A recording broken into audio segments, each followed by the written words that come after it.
Aktivitas Gunung Merapi hari ini, Minggu, tanggal 21 Januari tahun 2024, mengeluarkan awan panas pada pukul 8.25 waktu Indonesia Barat. Kabar adanya awan panas Gunung Merapi tersebut diunggah sejumlah akun X.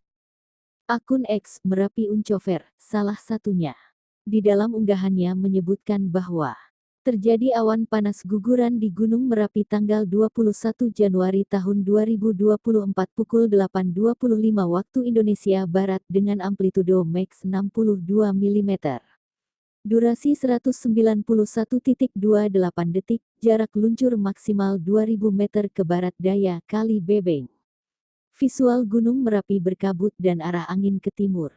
Masyarakat diimbau untuk menjauhi daerah bahaya yang direkomendasikan. Tagar aktivitas Merapi Tagar Siaga Merapi @BPPTKG.